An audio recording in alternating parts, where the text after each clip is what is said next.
Hello students, आज आपण SSC maths 2 म्हणजेच जॉमेट्री यातला युनिट नंबर 3 सर्कल या सर्कलमधला तिसरा पार्ट आपण आज बघणार आहोत, ज्यामध्ये टचिंग सर्कल्स आणि प्रॅक्टिस सेट 3.2 आपल्याला आज कव्हर करायचा आहे.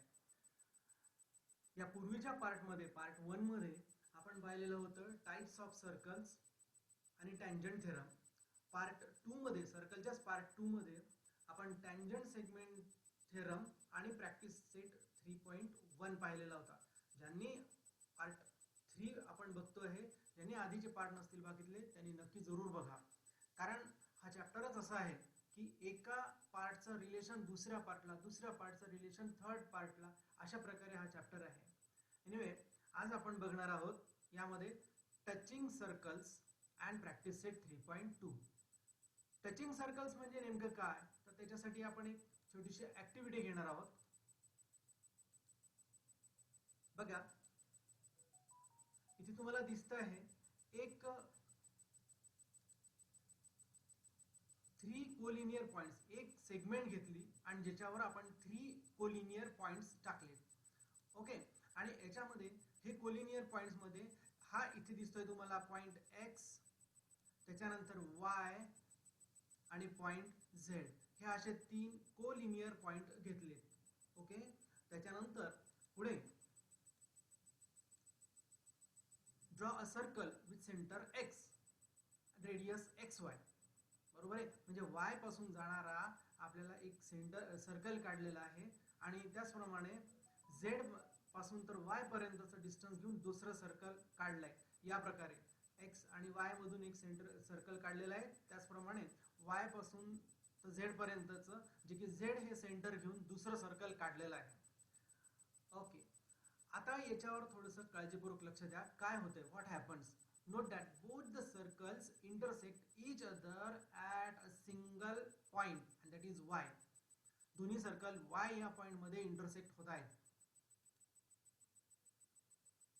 याच्यामधून पॉइंट Y मधून जर आपण एक लाईन ड्रॉ केली तर तुमच्या असं लक्षात येईल की लाईन L, समजा ही जर का लाईन L आहे, जर ही लाईन L काढलेली असेल तर ही L ही लाईन ज्या सर्कलचं सेंटर X आहे आणि ज्या सर्कलचं सेंटर Z आहे, दोन्हीची पण टँजंट आहे. दोन्हीला आपण फक्त Y या पॉइंट मध्ये इंटरसेक्ट करते, म्हणजे ती टँजंट आहे. याचा अर्थ असा झालेला आहे की line L is common tangent to the both circles. ठीक आहे, हा लक्षात घ्या. आपण आता काय बघितलेलं आहे की 3 पॉइंट घेतले, 3 पॉइंट मधून 2 सर्कल अशा प्रकारे काढलेत की जे कोलिनियर पॉइंट आहेत त्याच्यामधून 2 सर्कल काढलेत. ओके, अनदर ऍक्टिव्हिटी ही झाली एक्सटिरियर पासून. अजून एक ऍक्टिव्हिटी घेऊयात आपण. पुन्हा तेच Y, X आणि Z या प्रकारे पुन्हा सर्कल काढलेत. इथे समजा मी घेतोय हे Y, इथे घेईल पॉइंट X आणि इथे जातोय पॉइंट Z. हे 3 कोलिनियर पॉइंट मी काढतोय या इथे. त्याच्यानंतर ड्रॉ अ सर्कल, पुन्हा तेच. त्यानंतर आपण सर्कल काढलेला आहे. Y पासून तर Z पर्यंतचं डिस्टन्स घेतलं, रेडियस घेतली आणि एक सर्कल ड्रॉ केलं. आता X पासून म्हणजे या पॉइंट पासून इथून एक सर्कल काढलेला आहे, X पासून तर Z पर्यंतचं. ओके, आणि आता पुन्हा आपल्याला ऑब्झर्व करायचं आहे काय दिसतंय. Note that both the circles intersect each other at point Z. इथे पाहिजे आहेत मला at point Z. Draw line perpendicular to Z. Okay, मग अशा प्रकारे मी एक लाईन ड्रॉ काढतो आहे. या इथे तुमच्या लक्षात येईल की Y, X आणि Z हे तिन्ही पण कोलिनियर पॉइंट्स आहेत आणि या मध्ये Y आणि X हे सेंटर घेतल्यानंतर Z मध्ये टच होतात आहे. आणि या दोन्ही सर्कल्स मधून जर का आपण लाईन L ड्रॉ केलेली असेल तर ही लाईन L ही सुद्धा एक कॉमन टेंजंट आहे दोन्ही सर्कलला. लक्षात आलं असेल तुम्हाला आता आपल्याला काय पाहिजे आहे तर याचा अर्थ. ओके, आपण पाहूयात. आतापर्यंत आपल्या लक्षात आलं असेल the circles in both the figures are coplanar, म्हणजे एकाच प्लेन मध्ये आहे आणि एकमेकांना इंटरसेक्ट करतात आहे, एकमेकांना इंटरसेक्ट एकाच पॉइंट मध्ये करत असतात. अशा प्रकारच्या सर्कल्सला म्हटलं जातं they are said to be touching circles. पहिले डायग्राम तुम्हाला ही दिसते इथे, ही जी दिसते आहे ती हा सर्कल आणि हे सर्कल ज्याच्यामध्ये y ला इंटरसेक्ट करते, एकाच पॉइंटला टच करते आहे. त्याचप्रमाणे या सर्कल मध्ये या दोन सर्कल सुद्धा या y पॉइंट मध्ये इंटरसेक्ट करते आहे, दोन्ही सर्कल्स. म्हणजेच आता यावरून आपण डेफिनेशन अशी काय करू शकतो, if two circles in a same plane, लक्षात घ्या हे महत्वाचं आहे, इन अ सेम प्लेन हा पॉइंट महत्वाचा आहे. If two circles in a same plane intersect with each with the line in a plane in only one point, then they are said to be touching circle. म्हणजे थोडक्यात ते एकमेकांना फक्त एकाच point मध्ये इंटरसेक्ट होणं अपेक्षित आहे.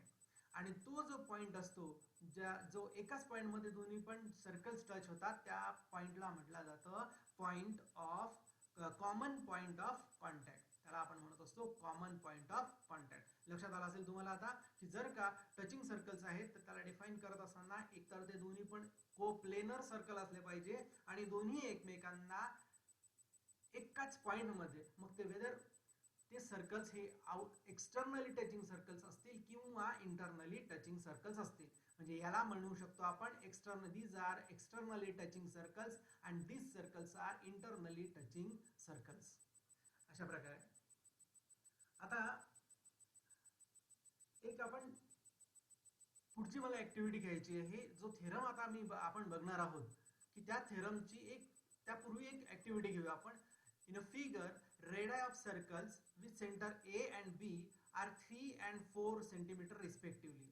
बघा दोन याच्यात दिलेले आहेत, दोन सर्कल दिसत आहेत तुम्हाला, दोन डायग्राम दिलेले आहेत, ही डायग्राम A आणि ही आहे इथे डायग्राम B. ओके, तर आता याच्यामध्ये तुम्हाला फाइंड करायचं आहे ए पासून तर बी पर्यंतचं डिस्टन्स, ए पासून तर बी पर्यंत, म्हणजे या पॉइंट पासून तर तुम्हाला इथपर्यंतचं डिस्टन्स फाइंड करायचं आहे. किंवा इथूनही सुद्धा जर ही इथून अशी लाईन मी ड्रॉ केली ए पासून तर बी पर्यंतचं हे डिस्टन्स तुम्हाला ड्रॉ करायचं आहे. फिगर ए मध्ये पहिले आपण चेक करूयात काय होतं इथं.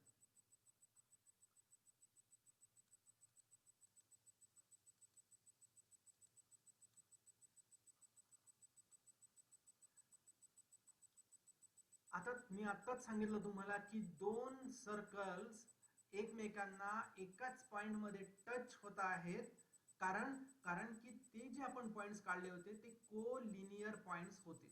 याचा अर्थ आपण दुसऱ्या भाषेत हे पण सांगू शकतो की जर सर्कल्स हे टचिंग सर्कल्स असतील तर सेंटर्स आणि त्यांचा रेडियस हे सेंटर्स आणि त्यांचा कॉमन पॉइंट, दोन्ही सर्कलचे सेंटर आणि त्यांचा कॉमन पॉइंट हे कोलिनियर असायला पाहिजे.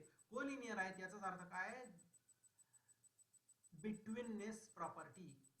म्हणजेच आता जर का आपल्याला फाइंड करायचं की डिस्टन्स बिटवीन ए आणि बी, सी हियर ए आणि बी पासून जर का डिस्टन्स काढायचा असेल तर this two circles are externally touching circles. It means that दोन्ही पण म्हणजे ए सी आणि बी हे जर का कोलिनियर आहेत याचाच अर्थ असा झाला की AB is equal to, see here, AB is equal to R1 plus R2. R1 म्हणजे कोणताच AC आणि इकडचा आहे CB. मग AB distance between AB is equal to, याची डिस्टन्स आपण मी आताच पाहिलेलं होतं तुम्हाला 3 आणि 4, म्हणजे 3 प्लस 4 इज इक्वल टू 7. अशा प्रकारे जर एक्सटर्नली टचिंग सर्कल्स असतील तर त्याच्यामधलं डिस्टन्स हे त्यांच्या रेडियसच्या सम इतकं आहे असं आपण म्हणू शकतो.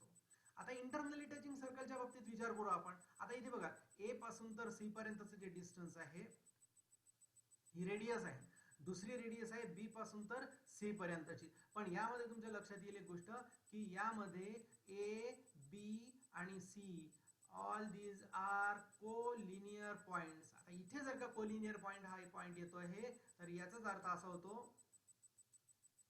की यामध्ये सुद्धा बिटवीननेस यायलाच पाहिजे. Therefore, distance between AB is equal to, listen, distance between A B, A पासून तर बी पर्यंतचं जे डिस्टन्स घ्यायचं आहे, म्हणजेच तुम्हाला या ए सी मधून बी सी जर का कट केलं तर तुम्हाला ए बी चं डिस्टन्स येणार आहे.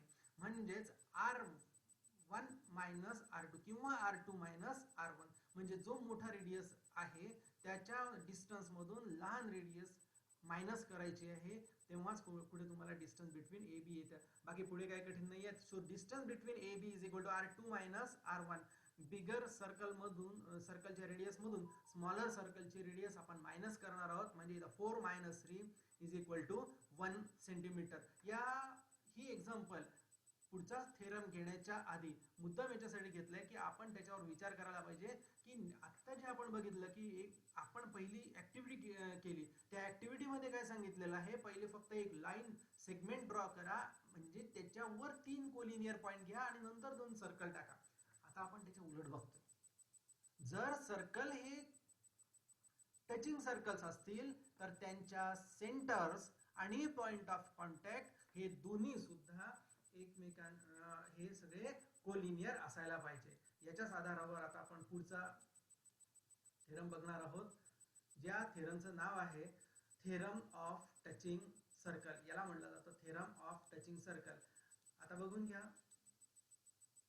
थेरमचं स्टेटमेंट असं आहे, if two circles touch each other, मग आता ते दोन्ही सर्कल्स इंटरनली टचिंग सर्कल्स असतील किंवा एक्सटर्नली टचिंग सर्कल्स असतील, दोन्ही असू शकतात, इंटरनली असतील किंवा एक्सटर्नली टचिंग सर्कल्स असतील. If two circles are touching if two circles touch each other, their point of contact lies on a line joining their centers. म्हणजेच काय, थोडक्यात ते तीनही पण पॉइंट्स कोलिनियर असतात. ही एक महत्त्वाची प्रॉपर्टी आता आपण बघणार आहोत. So given in C is given मध्ये C is point of contact. हे बघा इथे दिसतंय तुम्हाला C is point of contact. एक तर तो एक्सटर्नली टचिंग सर्कल असेल किंवा इंटरनली टचिंग सर्कल जरी असेल तरी सुद्धा अशा प्रकारे आपण 2 सर्कल ड्रॉ केले. पॉइंट सी लाई ऑन, आपल्याला हे प्रूव्ह करायचं आहे की पॉइंट सी हा लाईन ए बी वर लाई करतोय. पॉइंट सी हा ए बी वर लाई करतोय म्हणजे आहे. So proof, let line L be a common tangent passing through C. समजा लाईन आपण ही एल अशी ड्रॉ केली आहे की ही सी मधून ड्रॉ करते आणि दोघांना एकमेकांना. ओके, आता पहिल्या पार्ट मध्ये आपण जे बघितलेलं होतं की line L is perpendicular to segment AC. Line L हा AC ला परपेंडिक्युलर आहे. रिझन काय, तर फर्स्ट पार्ट मध्ये आपण पाहिलं होतं की टँजंट थेरम. टँजंट थेरम काय सांगतो की रेडियस आणि टँजंट हे एकमेकांना परपेंडिक्युलर असतात. आता या डायग्राम मध्ये बघा, या इथला बघा, ए सी ही रेडियस आहे, एल ही टँजंट आहे, म्हणजे tangent perpendicular to radius. Therefore AC is perpendicular to line L. Similarly या सर्कल मध्ये पण आपण तेच करणार आहोत की line L is also perpendicular to BC. Why, because BC is radius while line L is its tangent. Okay, आता हे दोन्ही जर का एकमेकांना टँजंट आहेत तर तुमच्या लक्षात यायला पाहिजे की हा अँगल 90 डिग्रीज आहे आणि हा इकडचा सुद्धा 90 डिग्रीज आहे. दोन्ही अँगल जर का 90 डिग्रीज आहे, याचा अर्थ A, C आणि B हे एकच लाईन मध्ये आहे. So through C only one line perpendicular to the line L can be drawn. याचाच अर्थ काय, तर points C, A, B are collinear. मग ते एक्सटर्नली टचिंग सर्कल असो अथवा इंटरनली टचिंग सर्कल असो, प्रूफ आपल्याला सेमच देता येईल. अशा प्रकारे हा झाला tangent theorem, touching circle theorem. आता आपल्याला स्टार्ट करायचं आहे एक्सरसाइज, म्हणजे practice set 3.2. But before this आपण आता याच्यामध्ये काय काय बघितलेलं होतं, रिमेंबर दिस मध्ये. पहिलं, the point of contact of touching circles lie on a line joining their centers. Point of contact आणि centers हे सर्व co-linear points असतात. दुसरं, if the circles touch each other externally, जर ते दोन सर्कल्स एकमेकांना एक्सटर्नली टचिंग सर्कल्स असेल तर त्या दोन सेंटर मधलं डिस्टन्स किती असणार आहे? त्या दोन सेंटर मधलं डिस्टन्स म्हणजेच त्या दोन्ही रेडियसची सम, जर ते एक्सटर्नली टचिंग सर्कल असतील तर. If the circle touch each other externally then the distance externally then distance between their centers is equal to sum of their radii. आणि तेच जर का इंटरनली टचिंग सर्कल्स असतील तर त्याच्याऐवजी जर का इंटरनली टचिंग सर्कल्स असतील then the distance between the centers of circles touching internally is equal to the difference of their radii. अशा प्रकारे हे 3 पॉइंट आपण जर का लक्षात ठेवले तर याच्यानंतर मग पुढे येईल आपला प्रॅक्टिस सेट 3.2. तो फार काही कठीण नाही, या 3 पॉइंटचाच विचार करायचा आहे प्रॅक्टिस सेट 3.2 मधला. आता फर्स्ट क्वेश्चन आपण बघूयात. 2 circles having radii 3.5 centimetre and 4.8 centimetre touch each other internally. दोन्ही सुद्धा एकमेकांना आतून इंटरसेक्ट होत आहेत. Find the distance between their centres. So simple. जर आपण आताच्या थिअरीकडेचा जर का विचार केला तर हे पटकन तुम्हाला लक्षात येऊन जाईल. आता बघूयात. ते एकमेकांना इंटरनली टचिंग सर्कल्स आहेत म्हणून मी अशा प्रकारची डायग्राम ड्रॉ केली आहे इथे, जे की internal. Let 2 circles having centres P, see here point P and point Q touch each other internally at point R. ह्याच्यामध्ये आहे आणि याच्यामध्ये तुम्हाला दिसेल QR हे 3.5 आहे आणि PR हा 4.8 आहे. अशा वेळेस काय कोणता आपण पॉइंट बघितलेला होता?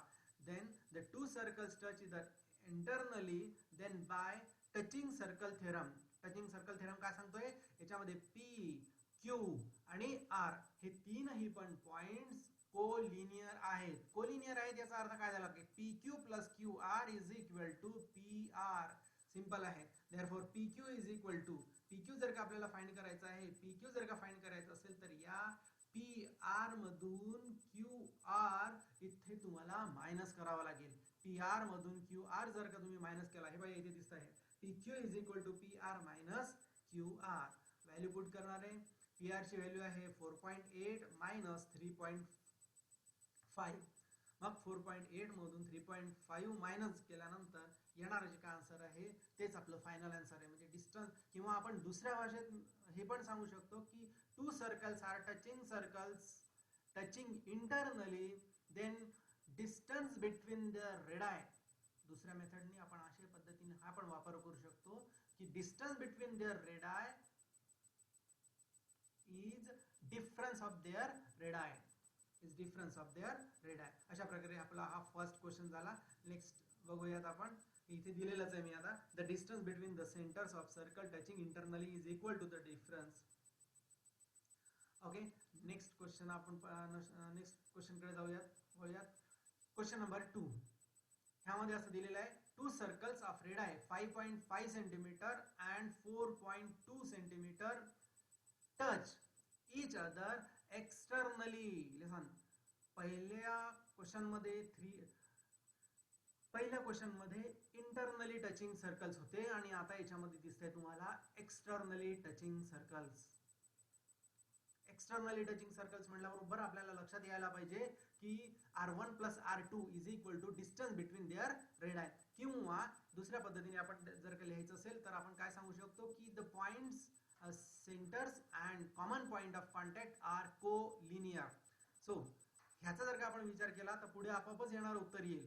पुढे क्वेश्चन असं दिलेला आहे की find the distance between their centres. No problem. आता पुढे पाहूयात काय होतं. एक्सटर्नली टचिंग सर्कल्स आहेत म्हणून मग मी अशा प्रकारे 2 एक्सटर्नली टचिंग सर्कल्स काढलेत. सोल्युशन मध्ये लेट 2, आता याला डिफाइन करावं लागेल आपल्याला. Let 2 circles having centres P and R touch each other externally at point Q. या पद्धतीने. त्याच्यानंतर डिस्क्रिप्शन दिलं. Let PQ is equal to 5.5 centimetre. समजा याच्यामध्ये PQ इज इक्वल टू मी इथे घेतो आहे 5.5 सेंटीमीटर. ओके, आणि त्याच्यानंतर QR इज इक्वल टू, म्हणजे हा इथे दिसतो आहे QR इज इक्वल टू 4.2. दोन्ही पण हे सेंटीमीटर मध्ये येत आहे. ओके, असं जर का असेल, आता तुमच्या लक्षात येईल आधीच आपण डिस्कस केलं की दोन प्रकारे करू शकतो. Now circles are touching circles, therefore by theorem of touching circles, काय असायला पाहिजे, पॉइंट पी, क्यू आणि आर हे कोलिनियर आहे, म्हणजेच Q lies in between P and R, याला म्हणतो आपण betweenness property. Therefore P R is equal to diagram मध्ये बघा, P R is equal to P Q plus Q R, आता आणि याच्यानंतर व्हॅल्यू पुट करणं अतिशय सोपं आहे. पी क्यू ची व्हॅल्यू आहे 5.5 आणि क्यू आर ची व्हॅल्यू आहे 4.2. अशा प्रकारे दोघांचे ऍडिशन केल्यानंतर येणारा आन्सर आपल्याला मिळून जाईल, ते म्हणजेच 9.7 सेंटीमीटर. अशा प्रकारे हा सेकंड क्वेश्चन झालाय. पुढे आता जाऊ आपण थर्ड क्वेश्चन मध्ये. मी आत्ताच याच्याच आधी सांगितलेलं होतं, ही सुद्धा आपण प्रॉपर्टी यूज करू शकतो. The distance between the centres of circle touching externally is equal to the sum of their radii. याही प्रॉपर्टीचा वापर केला तरी सुद्धा चालतं. याच पद्धतीने आन्सर येणार आहे. Okay, let us go for third question. Question 3. If radii of two circles are 4 cm and 2.8 cm, then draw a figure of these circles touching each other externally आणि internally. म्हणजे आता आपल्याला दोन सर्कल्स असे draw करायचे की ज्याच्यामध्ये एकाची रेडियस ही 4 सेंटीमीटर आहे आणि दुसऱ्याची रेडियस आहे 2.8 सेंटीमीटर. आणि दोन्ही सर्कल कशा पद्धतीने काढणार आहोत आपण, एक्सटर्नली टचिंग सर्कल एकदा आणि एकदा इंटरनली टचिंग सर्कल्स पाहूया. So consider case number 1, circles touching externally. आता लक्षात घ्या, आपण आत्ताच सांगितलेलं आहे, if two circles are touching externally then distance between their centres is sum of their radii. म्हणजे याच्यामध्ये काय असायला पाहिजे, R1 प्लस R2.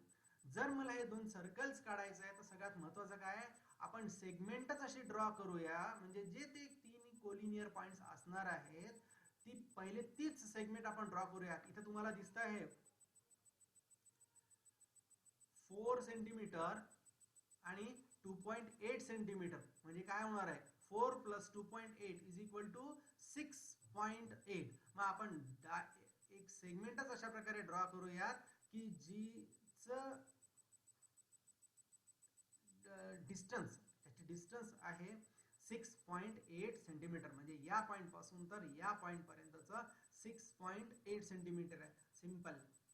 आता काही नाही आहे. आता उरलं काय, दोन सर्कल्स आपल्याला काढायचे आहे, ज्याची पहिली सर्कल ड्रॉ करत असताना रेडियस 4 आहे. आपण पाहूयात. हे पहा, या इथे समजा मी पॉइंट ए आणि बी असं जर का घेतोय, हे सपोज हा इथे पॉइंट ए आहे, या ए वरून इथून इथपर्यंतचं जे डिस्टन्स आहे ते 4 सेंटीमीटर घेतलेलं आहे. ओके, इथून इथपर्यंतचं 4 सेंटीमीटर आहे आणि त्याच्यानंतर आपण सर्कल ड्रॉ केलेला आहे. आणि दुसऱ्या एंड पॉइंट पासून आता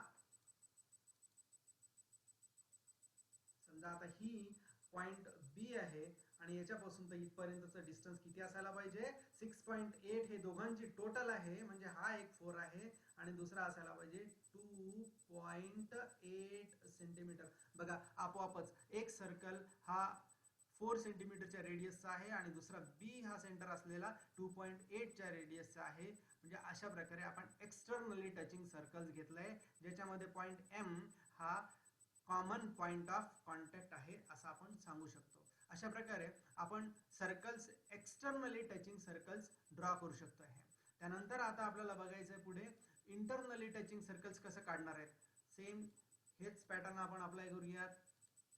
इंटरनली टचिंग सर्कल साठी पहिले एक सेगमेंट ड्रॉ केली. आता मला सांगा, ही सेगमेंट कोणती ड्रॉ, कितीची काढायला पाहिजे, किती सेंटीमीटरची काढायला पाहिजे. एक्झॅक्टली ही जी सर्कल आहे ती यापैकी आपण बघितलेलं होतं, जर इंटरनली टचिंग सर्कल्स असतील तर R2 मायनस R1, मोठ्या सर्कल मधून, सर्कलच्या रेडियस मधून स्मॉलर सर्कलच्या रेडियस मध्ये जर का आपण मायनस केलं तर येणारा डिस्टन्स येऊन जात आहे. म्हणून मग मी काय केलं, याच्यामध्ये पहिले 4 सेंटीमीटरचं सेगमेंट काढली आणि त्याच्यानंतर एक सर्कल काढलेलं आहे. आणि आता दुसरं म्हणजे आता इथून काय करायला पाहिजे होतं, मी किती सेंटीमीटरचं काढायला पाहिजे होतं, याच्यामधून दुसरं सर्कल मला काढायचं आहे. तर यामध्ये तुम्हाला इथे दिसेल दुसरं होतं 2.8 ओके. म्हणजे इथे स्टील पॉईंट ठेवला, इथून या इकडे 2.8 वर एक आर्क ड्रॉ करावा लागेल आपल्याला आणि अशा प्रकारे या इथे आपल्याला एक सेंटर मिळून जाईल आणि त्याच्यानंतर मग पुढे आपल्याला अशा प्रकारे सर्कल ड्रॉ करावं लागेल. या प्रकारे आपण थर्ड क्वेश्चन बघितला ज्याच्यामध्ये एक्सटर्नली टचिंग सर्कल्स आणि इंटरनली टचिंग सर्कल्स आहेत. Okay, now move on to fourth question. Fourth question आपल्या डोळ्यासमोर आहे इथे. In figure 3.27 the circles with center P and Q, इथे दिसतंय तुम्हाला हे सर्कल P आणि हे circle with centre Q. P आणि Q touch each other at R. हे कसे टच आहेत? एक्सटर्नली टचिंग सर्कल्स दिसत आहेत. एक्सटर्नली टचिंग सर्कल्स आहेत म्हटल्याबरोबर P dash R dash Q म्हणजेच बिटवीननेस ही प्रॉपर्टी आपण इथे यूज करू शकतो. P dash R dash Q. त्याचप्रमाणे पुढे पण असं दिलेलं आहे R meets the circle at point A and B respectively. हा जो आर इथे दिसतोय हा ए मध्ये पण जातोय आणि हा आर जो आहे हा बी मध्ये पण जातो, म्हणजे A dash R dash B आहे. यावरून तुम्हाला प्रूव्ह करायचं आहे सेगमेंट ए पी आणि segment B Q. Segment A P आणि सेगमेंट बी क्यू हे एकमेकांना पॅरलल आहे. Okay, no problem. काय करता येईल बघा सोल्युशन मध्ये. The circles with centre P and Q touch each other at point R. जे आपल्याला गिव्हन आहे तिथून आपण स्टार्ट करणार आहोत. हे आपल्याला दिलेलं होतं म्हणून मग therefore by theorem of touching circles R lies in between P and Q म्हणजेच P dash R dash Q. पुढे आता याचा अर्थ काय झाला? In triangle P A R. Triangle P A R फक्त याचा विचार करा काय दिसतंय तुम्हाला. या ट्रायंगल पी ए आर मध्ये पी ए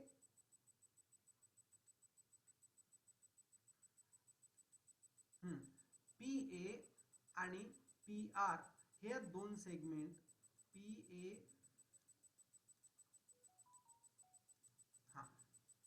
पी ए आणि पी आर ह्या सेगमेंट्स या कॉन्ग्रुएंट आहेत. त्याचं रिझन काय? रेडाय ऑफ सेम सर्कल. याचाच अर्थ ट्रायंगल पी ए आर हा आयसोसेलस ट्रायंगल आहे. as they are it is isosceles triangle. By isosceles triangle theorem we can say that angle PRA is equal to PAR. लक्षात घ्या. आता इथे PAR हा अँगल इथे दिसतोय तुम्हाला डायग्राम मध्ये काढतोय मी आणि त्याचप्रमाणे हा सुद्धा अँगल मी कॉन्ग्रुएंट दाखवलेला आहे. दोन्ही पण हा आयसोसेलस ट्रायंगल असल्यामुळे हे दोन ट्रायंगल हे कॉन्ग्रुएंट आहे. हे झाला माझी फर्स्ट इक्वेशन फर्स्ट. याला मी अशा प्रकारे ड्रॉ करतोय. ही एक महत्वाची स्टेप होती. त्याच्यानंतर सिमिलरली आपण या ट्रायंगल मध्ये जर का बघितलं क्यू आर बी, या ट्रायंगल मध्ये सुद्धा क्यू आर बी मध्ये पुन्हा तेच दिसेल तुम्हाला की क्यू आर आणि Q B these are the radii of same circle. म्हणजेच तो आयसोसेलस ट्रायंगल थेरम आहे. म्हणजेच तिथे सुद्धा आपण यूज करू शकतो आयसोसेलस ट्रायंगल थेरम. तिथे जर का मी यूज केला आयसोसेलस ट्रायंगल थेरम तर या अशा प्रकारे angle Q B R and angle Q R B हे सुद्धा कॉन्ग्रुएंट असायला पाहिजे आयसोसेलस ट्रायंगल थेरम नुसार. आपण आताच पाहिलेलं आहे बघा. लक्षात घ्या पहिलं इक्वेशन जे दिसतंय तुम्हाला या पहिल्या इक्वेशन मध्ये हे दोन अँगल्स म्हणजे कुठला हा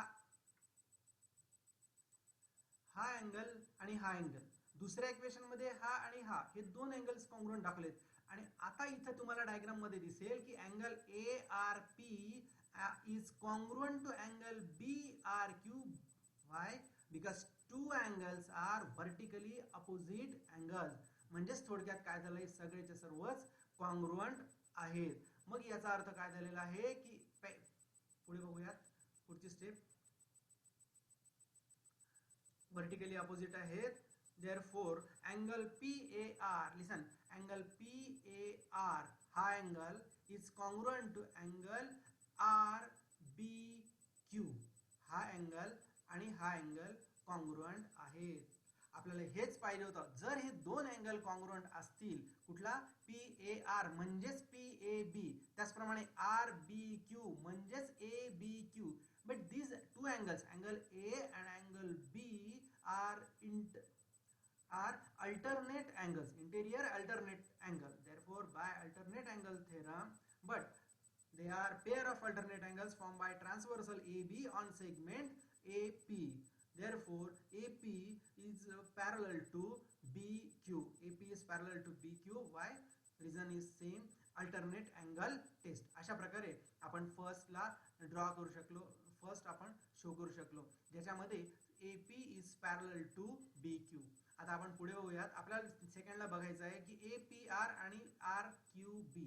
APR आणि RQB हे दोन्ही पण सिमिलर आहे. अतिशय सोपं आहे, याच्यामध्ये काहीच कठीण नाहीये. आपण आत्ताच दाखवलेलं होतं की हा अँगल आणि हा अँगल, त्याचप्रमाणे हा आणि हा, हे दोन्ही पण अँगल्स कॉन्ग्रुएंट आहेत. मग या दोन ट्रायंगल मध्ये आपण आता विचार करूया. In triangle APR and RQB, angle PAR is congruent to angle QRB from equation, आताच आपण ड्रॉ केलेलं आहे, डिफाइन केलेलं आहे, from equation 1 and 3. Similarly angle APR is congruent to angle RQB. These are alternate angles.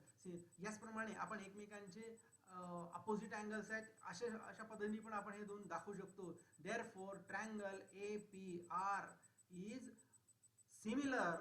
APR is similar. या इथे काय पाहिजे होतं मला, similar. APR is similar to triangle RQB. Reason काय, same. AA test. By AA test, two triangles are similar to each other. Okay, next. पुढे आता पाहिलं आहे थर्ड मध्ये आपल्याला फाइंड करायचं हे angle RQB. Angle RQB simple आहे. इतकं यामध्ये बघा जरा,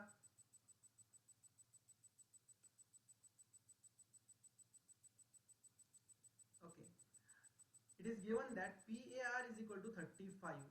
PAR हा जर का 35 चा आहे, इथे बघा, हा जर का 35 चा असेल तर सेम इथे सुद्धा हा सुद्धा 35 चा असणार आहे.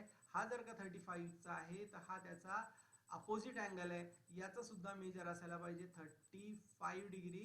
सिमिलरली ही साइड आणि ही साइड, या दोन्ही पण साइड्स या कॉन्ग्रुएंट असल्यामुळे बाय युजिंग आयसोसेलेस थेरम हा असायला पाहिजे 35 डिग्रीचा. आता हे दोन्ही पण जर का 35 असेल तर मग आपल्याला पुढे यूज करावं लागेल angle addition property in a triangle.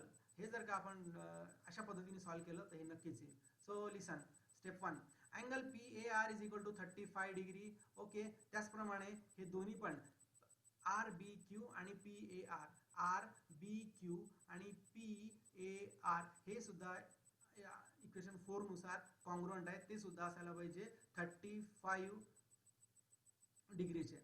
Now in triangle RQB या ट्रायंगलचा जर का आपण विचार केला तर याच्यामध्ये हा 35 आहे, हा पण 35 आहे.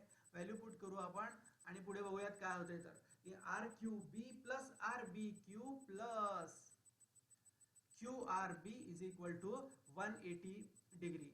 सम of measure of all angles of a triangle is 180 degree. आता काय पुढे काही कठीण नाहीये, याच्यामध्ये व्हॅल्यू पुट करून टाकूयात आपण.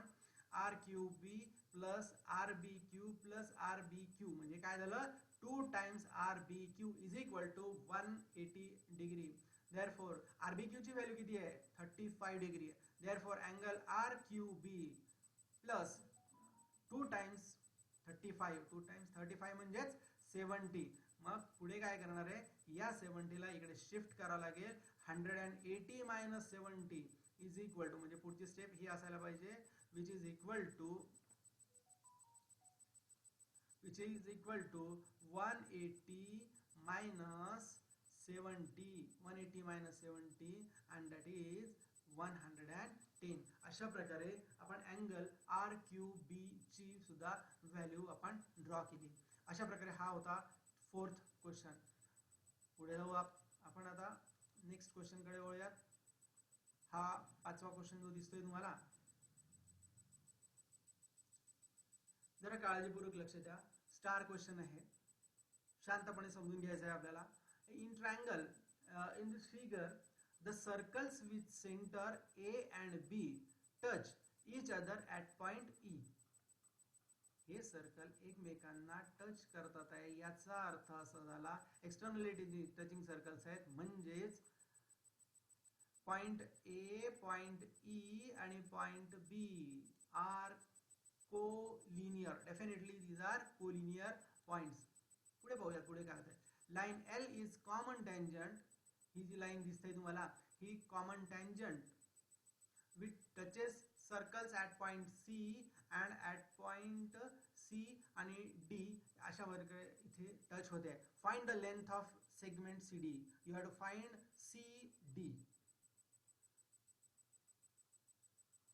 If the radii of circles are 4 cm and 6 cm, म्हणजेच suppose AE is equal to 4 cm आहे आणि EB is equal to 6 cm आहे, असं जर का असेल तर आपल्याला फाइंड करायचं आहे C पासून तर D पर्यंतचं डिस्टन्स म्हणजेच CD चं लेंथ. पाहूयात मी अशा प्रकारे याला कन्स्ट्रक्शन मध्ये draw segment AF perpendicular to BD. इथे मी परपेंडिक्युलर याच्यासाठी काढतोय की त्याच्यापासून हा एक रेक्टँगल होऊ शकतो. कशा प्रकारे तो रेक्टँगल होईल ते आपण पाहूयात. Okay. The circles with centres A and B touch each other at point E. आपण आत्ताच सांगितलंय की हे जर का असेल तर ह्यांच्यामध्ये बिटवीननेस ही प्रॉपर्टी येणार आहे, म्हणजेच A dash E dash B, A dash E dash B, A E आणि बी. ओके. आता पुढे बघा, angle A C D is equal to angle B C D. A C D, A C D हे angle किती डिग्रीचा आहे बघा. Circle with centre ए या इथे दिसते तुम्हाला. सर्कल विथ सेंटर ए याच्यामध्ये ए सी इज अ टँजंट आणि ए सी इज अ रेडियस आणि सी डी ही त्यांची टँजंट आहे. आपण सुरुवातीच्या पार्टमध्ये आपण बघितलेलं होतं की टँजंट थेरम काय सांगतो की जर टँजंट आणि रेडियस एकमेकांना इंटरसेक्ट होत असतील तर ते एकमेकांना परपेंडिक्युलर असतात. So we can write here angle A C D is equal to 90 degree. Similarly BD is a radius, BD is radius and CD is tangent. BD is radius and CD is tangent. म्हणजे by tangent theorem हा पुन्हा 90 डिग्रीचा असायला पाहिजे. म्हणजे हा angle आणि हा अँगल दोन्ही पण 90 डिग्रीचे आहेत. आणि अँगल AFD इज कन्स्ट्रक्शन आणि याच्यामध्ये आपण काढलाय हा 90 डिग्रीचा. एका क्वाड्रिलॅटरल मध्ये म्हणजे क्वाड्रिलॅटरल AFDC तीन अँगल जर का 90 डिग्रीचे असतील तर डेफिनेटली चौथा अँगल सुद्धा, रिमेनिंग अँगल सुद्धा राईट अँगलच असतो, 90 डिग्रीचा असतो. कारण की sum of measure of all angles of quadrilateral is 360. मग त्यातले तीन जर का 90 90 90 म्हणजे 270 जर का होऊन राहिले तर 360 मायनस 270 इज इक्वल टू 90. म्हणजे चौथा अँगल सुद्धा 90 डिग्रीचाच असतो. याचा अर्थ असा झाला की क्वाड्रिलॅटरल ही एक महत्त्वाची स्टेप होती आपल्यासाठी पाहिजे होती ती की quadrilateral AFDC is rectangle. Quadrilateral AFDC is rectangle. हे आपण एक महत्त्वाचे घेतले. आता हा जर का रेक्टँगल आहे इथे तर हा अँगल 90 डिग्रीचा आहे. म्हणजेच ट्रायंगल AFB, ट्रायंगल AFB हा कसा असला पाहिजे, राईट अँगल ट्रायंगल असणार आहे. आणि यातला जर का AC पुढे आपण पाहूयात, पुढे बघू. हा AC जर का 4 सेंटीमीटरचा असेल, AC जर का 4 सेंटीमीटरचा असेल तर डेफिनेटली DF हा सुद्धा 4 सेंटीमीटरचाच असणार आहे. काय रिझन काय तर opposite angles of rectangle.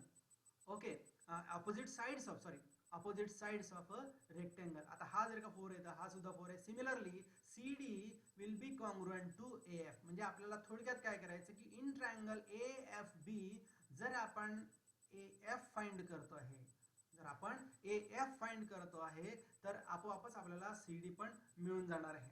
Okay, पुढे जाऊयात. Now BD is equal to BF plus DF. BD is equal to BF plus DF. आता लक्षात घ्या, BD हा किती दिसतोय तुम्हाला BD, ठीक आहे, BD इज इक्वल टू 6. इथून तर इथपर्यंतचे जे डिस्टन्स आहे ते आहे 6 सेंटीमीटर. मग या 6 मधून म्हणजे BD मधून 6 मधून जर का आपण DF4 मायनस केला तर definitely we will get BF is equal to 2. म्हणजे या ट्रायंगल मधली एक साइड आपल्याला मिळाली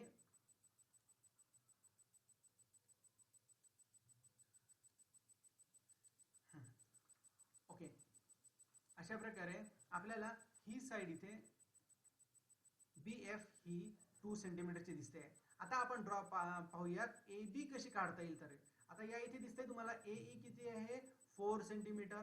similarly EB is equal to 6 centimetre. It means that AB is equal to AE plus EF. Diagram मध्ये आपल्या याच्यामध्ये बघा आता also AB is equal to AE plus EB म्हणजेच 4 plus 6 is equal to 10. अशा प्रकारे AB आता माहिती झालेले आहे आपल्याला 10 आणि BF is equal to 2 दिलेला आहे. आता आपण या इथे पायथागोरस थेरम जर का यूज केला तर नक्कीच आपल्याला AF मिळून जाईल. चला आता पुढे चेक करूयात पुढे काय होत आहे. आता पुढे फक्त आपल्याला स्टेप्स लिहिणं बाकी आहे. In triangle AFB angle AFB is equal to 90 degree. AFB is equal to 90 degree. Therefore, by Pythagoras theorem, AB square is equal to AF square. AB square is equal to AF square plus BF square. AB ची length दिलेली आहे. हा इथून इथपर्यंत 10 होती आहे. इथून AB पासूनची इथून तर इथपर्यंत 10 आहे आणि BF किती दिलेली होती आताच 2 आहे. म्हणून मग याच्यामध्ये व्हॅल्यू पुट केली. 10 square is equal to AF square plus 2 square. 2 square is 4. या प्लस 4 चे इकडे शिफ्ट करून टाका. मायनस 4 मध्ये येईल. 100 minus 4 is equal to 96. therefore AF square is equal to 96. अशा प्रकारे ही स्टेप आणली आणि AF is equal to square root of 96. AF is equal to square root of 96. आता या 96 चे जर का फॅक्टर्स पाडलेत आपण तर 4 into 4 into 6 म्हणजेच 4 रूट 6 ही झाली 4 रूट 6. अशा प्रकारे AF ची लेंथ येते हे 4 रूट 6. ह्या पाहिजे इथे AF is equal to 4 root 6. But AF is equal to CD. Why? Because opposite sides of rectangles are always congruent. म्हणूनच या इथे जे डिस्टन्स AF चं असणार आहे, जी लेंथ AF ची असणार आहे तीच लेंथ CD ची सुद्धा तुम्हाला मिळणार आहे. म्हणजेच therefore CD is equal to 4 root 6 centimetre. अशा प्रकारे आपण एक्सरसाइज 3.2 म्हणजे प्रॅक्टिस सेट 3.2 आजच्या आपण बघितलाय. यानंतर आपण पुढचा 3.3 नेक्स्ट टॉपिक मध्ये पाहणार आहे. हा टॉपिक जरूर बघा तुम्ही. ठीक आहे. थँक्यू.